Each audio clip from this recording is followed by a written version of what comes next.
первые свистки делаю. И свистки, наверное, от меня никуда и далеко не уходит. Вообще сегодня погода, такой воздух, что звук приглушает. Изо всех сил свищу и как будто вот где-то в землянке сижу. Вообще свистки такие неясные сегодня. Слышны выстрелы, все-таки, но там уже подранки или еще остатки уток еще летят. Основные уже летние птицы все уже, ну, как бы улетели, все. Их не слышно, вот. Только вот кто будет зимовать, те птицы еще остались. Пока рябчиков не слышу. Все, идем дальше.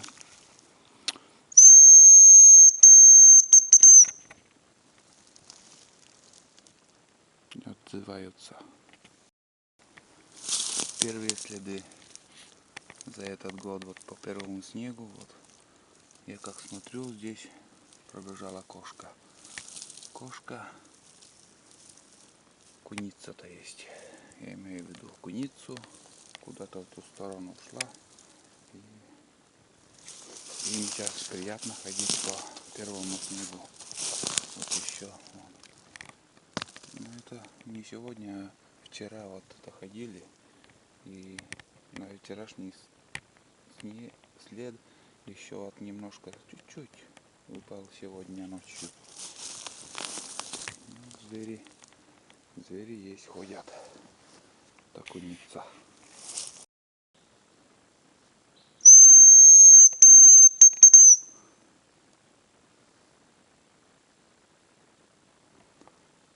Второе место, где вон, свистят, где отзываются рябчики.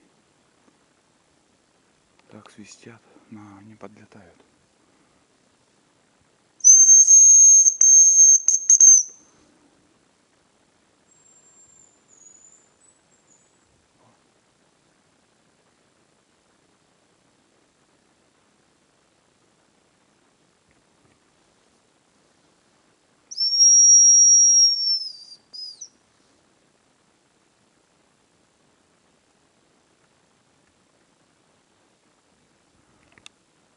Звук крылья слышал, там куда-то кто-то подлетел, но даже не сориентировался, в какой стороне.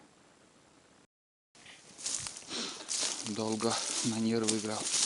Вот перья летят. Куда-то он по... А, вон он. Вон. Нет же. А, вот он.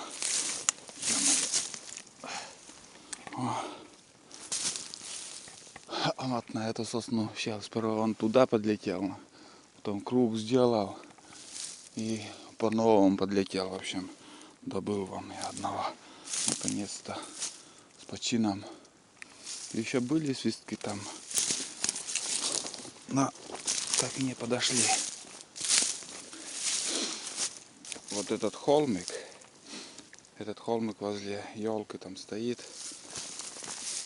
Это старый муравейник. И вот я не знаю почему, но муравьи оставили. Вроде и ничего не разрушено. Медведь ничего не сломал. Тут все целая гора такая. Но видел, муравьи отсюда почему-то все равно ушли. Это загадка. Почему это оставили они? Этот красивый ихний дом там. Что им не хватало. Вон сколько брусники тут. Это все уйдет под снег. Ягод очень много. Брусника, ну не очень крупная, но собрать можно. Уже все замерзает. Все уже поздняя осень. Все уйдет под снег. А вот здесь живой муравейник. Он как красиво все построен, как пирамида. Может, муравьи построили в Египте пирамиды. И в середине у них вот здесь кто-то, наверное, какая-то птица была, или я не знаю. Но все равно на муравейнике, а вот здесь как бы все чуть-чуть сыровато. Вытяжка у них, и воздух, тепло идет снизу вверх поднимается. И на каждом муравейнике в середине такая дырка, это с палец, наверное, идет. И вокруг то все, ну, талает. Снег тает, лед тает. В общем, теплый воздух оттуда идет. И мне вот интересно, даже я бы посмотрел, если есть в интернете про жизнь муравьев, вот именно как они зимуют. Их же там миллионы штук. За лето они проходят сотни километров. И вообще, как они зимуют зимой? Летом, понимаю, я их вижу, они работают, ходят, ищут чего-то, тащут. А зимой какая жизнь у них там внизу? Даже как? Если возле, скажем, возле дома своего, ну вот где вы живете, надо найти воду поблизости. Можно определить, где можно колодец, ну, как сказать, выкопать, сделать колодец для питьевой воды. И для этого надо, ну, посмотреть, где вот находятся муравьи. Муравьи даже они за водой 40 метров в глубину идут. Идут за водой 40 метров. И определяешь, где вот живут муравьи, значит где-то там внизу есть, находится вода. И я вам скажу, это уже как бы проверено. Я не из воздуха взял это. Это мне свои родные говорили. Вот они где-то, может, вычитали или еще узнавали, но это факт. И я ориентируюсь на этом. Как бы, вот если возле дома есть, конечно, противные муравьи, которые в банях, там, где вот летом особенно там, и даже это нехорошо, если вот они бревна жуют, даже как бы труха от этих бревен остается, если они, ну, начинают жить в этой постройке, в бане или дом там в нижних венцах. Конечно, минусы тоже от муравьев есть. И, ну, я не знаю, муравей есть муравей. Но почему-то мне вот интересно вот посмотреть как бы, хоть какой-нибудь документальный фильм про муравьев, про жизнь зимой, как они зимуют вообще зимой. Ну, вот кое-что я вспомнил про муравьи. Вообще интересно. Ихняя жизнь как там. Смотрите, что я увидел. Вот здесь ураган, так ураган прошел. Ни хрена себе он поломал тут. Наверное, метеорит какой-то упал. Я на бревне. На бревне, чтобы повыше подняться, чтобы заснять такое. А прикинь, если человек там проходил или еще. Сколько еще согнутых там. Пополам деревья сломалось. Вот это сила. Вот это сила тут была. Смотри.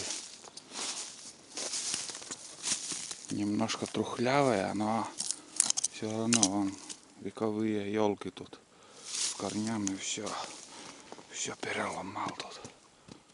Мать моя. О, такая полоса. Там река. От реки, наверное, силы он набрал и вот повалил все. С корнями и такой волок он сделал. Вот еще сломал дерево. Тут поломано. Но вообще столбы остались. Пни такие. Метров 4 высотой, 3,5. Фига себе. Страшновато, однако, попасть в такой ураган. Действительно, идет человек и хуяк тебе на голову. Такой сюрприз. Из елки с шишками. Нормальный ход. Сейчас еще обойду, там схожу по речке. Рябчиков нету. Рябчики только вот одного пока добыли и все. сколько уже свищу там спускался. Нифига, синицы только одни. Пойдем дальше. Еще скользко. Ущерба сколько. Вот дрова. Здесь 15 кубов лежит. Бери, не хочу. Может и больше, может меньше. Но я в лесу работал так. Прикинул. 15 кубов есть. И вот еще бок там туда свалился. Вот здесь вообще жуть. Здесь бычок. Лось буянил. Но это уже давно, может, где-то неделю назад. Но вообще он свежий еще. Чуть-чуть подсох. Он как толкал, там бодался он вообще. А тут он ел. Тут ел вот не рябиная, черемуха. Короче, бодается, ест, ходит, там бродит. Вот тут он жрал. Снизу, как я и раньше рассказывал. Снизу вверх у него в челюсти нижней челюсти только зубы, верхних нету. И он так снизу вверх шлепает, кушает вообще. Вот бы заснять его здесь, вот как он бодается. Мне самое интересное посмотреть со стороны, как он вообще в одиночку бодается с деревьями. Интересный кадр получился бы, конечно. Ну это, наверное, неделю назад он тут был, бодался.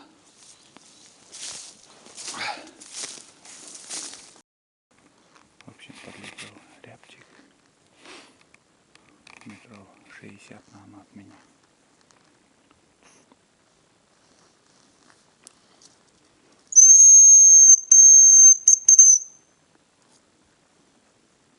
Сидит.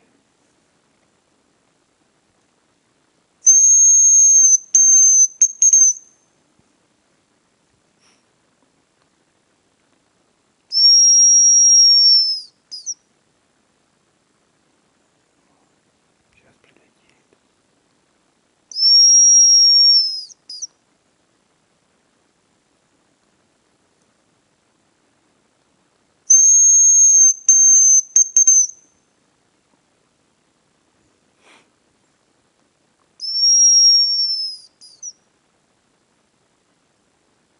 Пикает, там сидит, блядь.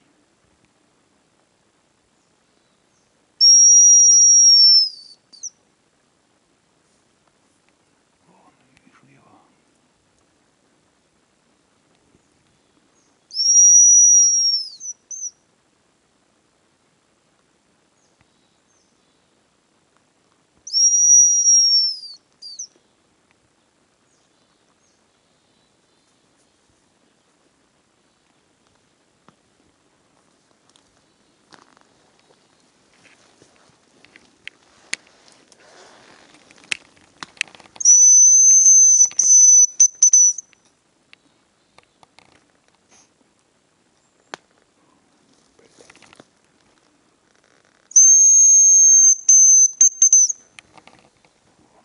Он подлетел. Вообще близко.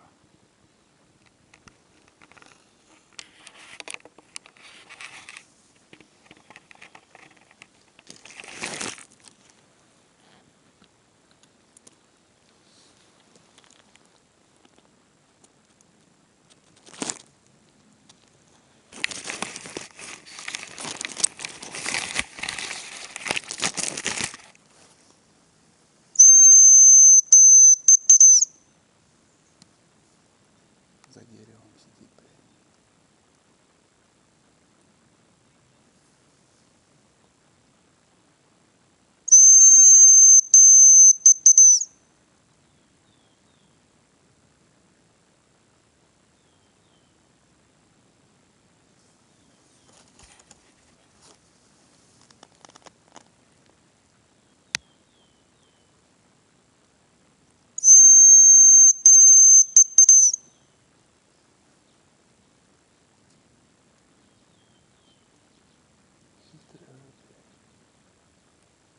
С одной стороны, с другой стороны посмотрим.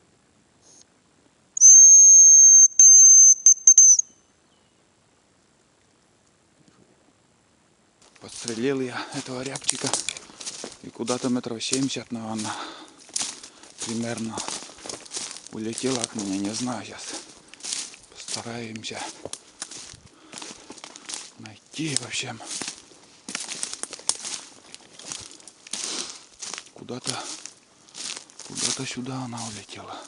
Улетела сперва на дерево. Так. Вот он. Вот он самец. Вот он самец.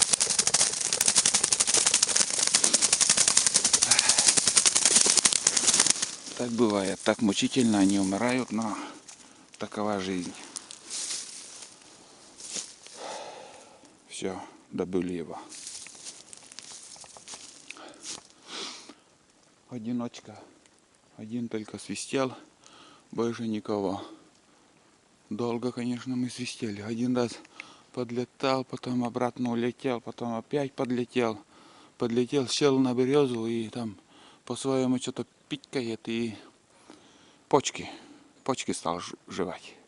Жует почки, сидит, хоть бы хны. Потом свистанет и дальше жует.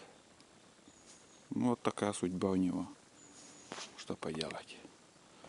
Ладно, охота есть охота. Дальше будем идти и искать.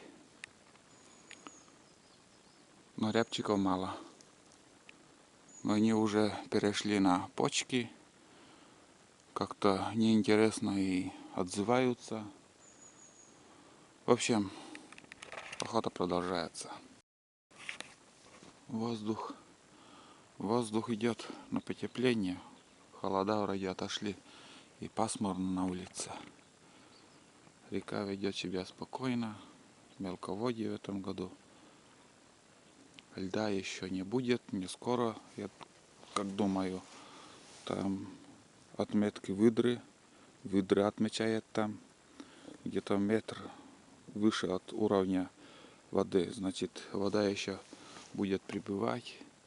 Все равно с такой водой лед не встанет. Обычно лед встает там где-то, ну, побольше вода, чтобы была. Еще дожди впереди. Значит, где-то в числах 20-25 еще. Ох, как будет поливать дождь. Может быть и нет. Кто его знает. Сейчас погода вообще другая. Все идет по-другому. Вот так красиво, красивые места. И рябчики немножко так бывает. Увидишь, услышишь. Лебедей сегодня нету. Ни звука еще не было. Вчера 2 косяка вот видел, полетели, а сегодня тишина пока. Сейчас чаю наверное попью, да и дальше. Вот какой мощный корень у дерева. Вот дерево свалилось там, вон елка. И такой корень, наверное, метра также 3,5-4 высотой. Вот такой пласт поднялся. Я сейчас тут фотографировался. И бывает, что меня дед еще предупреждал, что в таких местах ночевать нельзя. Бывает такое, что вот вдруг, ну, в жизни всякое может быть. Там тяжести меньше будет, что-то не так пойдет. И этот корень обратно сядет на свое место. И можешь оказаться там, на этом месте, заживо похоронен. В общем, такая в жизни бывает всякое разные вещи, случаи. И вот мне рассказывал дед такую историю.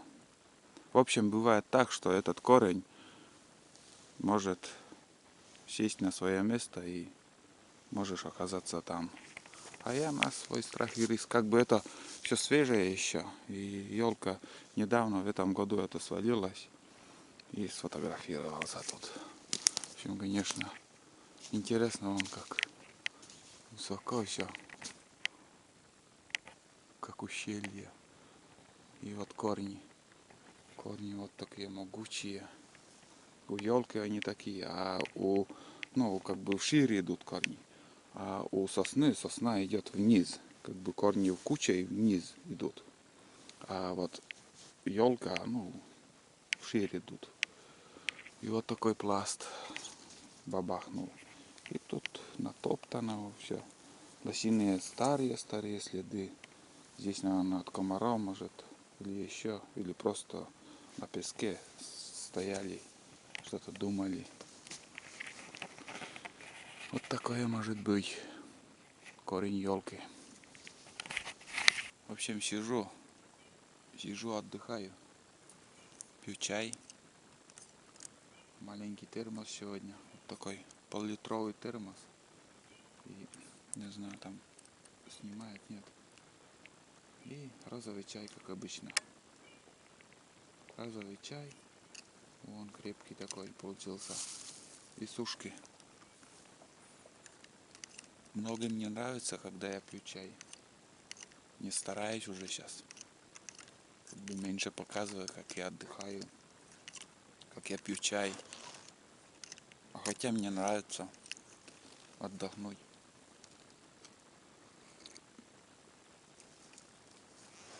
Я нахожусь возле речки. От того места, где я выходил к речке, еще пару километров прошел. И надумал чай выпить. Выпью чай, отдохну. Но сегодня по-скромному. Ничего, даже сыр, ничего, консервы, ничего с собой не взял. Потому что недалеко ушел. Ну, километров 10, наверное, пройду. Километров 10 пройду. И все. Потому что иду тихо, медленно, тихо. Чтоб хруста меньше было. Чтоб меньше шуметь там. Ну, сегодня именно охота на рябчиков. У рябчика тоже слух, конечно. И стараюсь идти тихо, мирно. И стараюсь перехитрить их. Хотя они хитрее меня. Намного хитрее. Иногда бывает так, подлетят, так подсядут. Не можешь найти. Ну, в общем, такая история. Сейчас чаю попью и дальше пойду. Но рябчиков мало. Может, уже перестреляли. Может, и ушла птица. Не знаю. Раньше как будто больше было. И от деревни недалеко уходил. Там много настрелял. А здесь что-то мало их. Но будем искать. Вот здесь, вот отсюда небольшой водоем. Ну, там идет, там он по несколько километров такой. Нету ручей, нету просто, не могу объяснить вообще. Сырое место, там вода держится там. И вот тут тропа. Вот тропа. Видел? Хорошо видна тропа. Вот идет. Вот идет. Вон видел? Как борозда уже. Вот. И спускается вон. Направо повернул от дерева. И вот в это озеро. Это тропа выдры. Он иногда отсюда поднимается. Вот. Хорошо, отчетливо видно. Поднимается и попадает в то место, откуда я начинал съемку. И там проходит по этому водоему вообще. Как же, блядь, сказать-то? Не могу, слов не нахожу вообще. И он идет несколько поворотов там, ну, напрямик. В общем, река вот так идет. Он там крутится, а выдра напрямик по этому сырому месту и напрямик пойдет, опять на речку выйдет. Все высохло. Осень, а воды нету. Мелкая вода в этом году. Вот это тропа выдры, настоящая тропа. Если капкан сюда бабахнуть, все, он сразу попадет. И главное, вот где вот подъем. Вот на подъеме он теряет осторожность. и как бы, ну, быстрее наступит на капкан, без осторожности. А так, если на ровную поверхность поставить, вот, скажем, вот здесь на горе, вот, где он бежит, он чувствует и более меньше может, более меньше процентного может попасть в капкан. А на подъеме, вот, на подъеме, скажем, вот в этом месте он снизу будет, что за грохот, будет подниматься и наступит капкан. И обязательно капкан нужен зубами. Если без зубов капкан вытащит, любой, хоть какой номер капкана, хоть второй, третий, четвертый, все равно он вытащит, потому что он крепкий мужик. Настоящий боец. Он зверь такой, что рана не берет. Ну, как бы на рану он крепкий. И вот, если тоже сверху будет спускаться, то же самое, он быстрее пойдет. Но главное, вот на подъеме надо капкан ставить. Не знаю, там разрешается или нет там ловля этим капканом выдры. Но на мой взгляд, их надо не только ловить, а и уничтожать вообще, чтобы не было их. Пользы от них нету, только рыбу он жрет из рек. После выдры там делать нечего. Все там уничтожает он, что попадет. Хариус и это как мгновение там все. Щуки, все он жрет, все. Так что надо открыть охоту на него и не надо их жалеть. Ни в коем случае. Если неразрешенная, а может и разрешенная охота, я не знаю. Я этим не занимаюсь. То раньше после армии как-то баловался этим вот. Показываю, рассказываю, то есть где и как более-менее вот можно установить капкан, если кому интересно.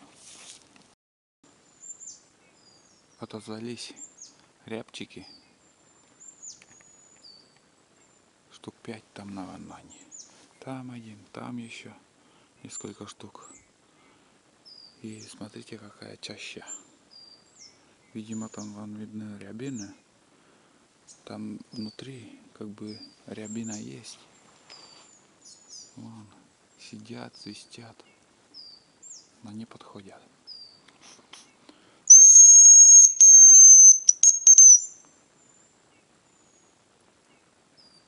Ох, как они. Нет, между собой они.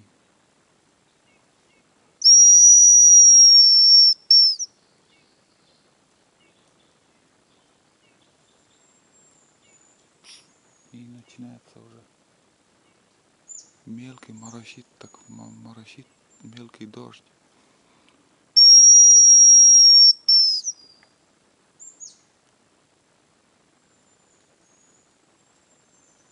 Вот кругом, вот тут кругом рябчики. Штук 5, может и больше. Вот так свистят. Ну, такие они противные. Мало когда подходят.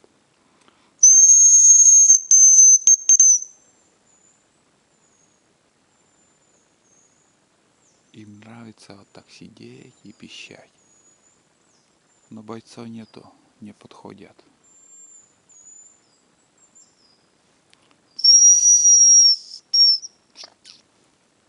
Все набивается свистульки мои. Такие свистульки. Самец, вот самец и вот самка. Два вида свистулек. Покупал давно уже.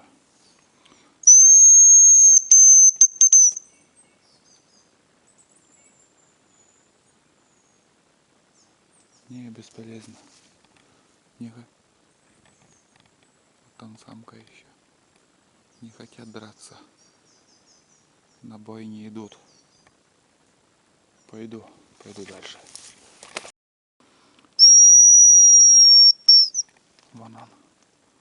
Вон он подлетел один. Не выдержал все-таки. Ой, дурачок. Вот дурачок.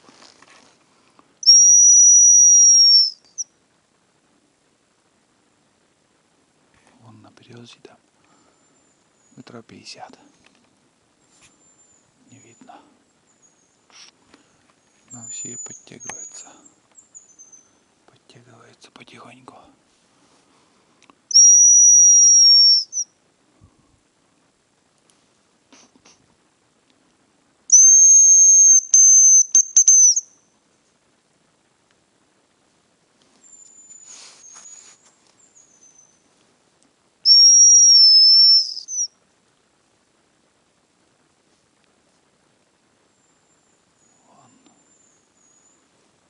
Да, несколько штук их. На нервы играют. На нервах играют. Ох, блин, такие нудные рябчики, одним словом. Бывает так одиночки, так свистнешь моментально. Так. Если вагон времени, конечно, можно сидеть там. Играться с ними. Кто кого перехитрит.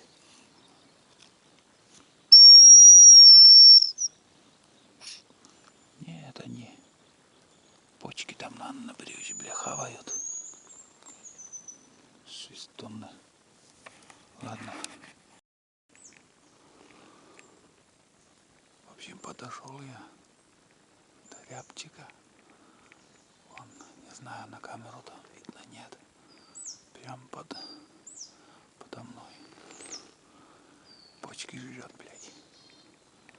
Почки жрет, сидит. И ни в какую сам не подошел. Буквально 20 метров. Спокойно сидит. Блин, искать не знаю, есть нету. Где он хоть ориентировочно? Он свистит. Ладно. Надо снять его оттуда.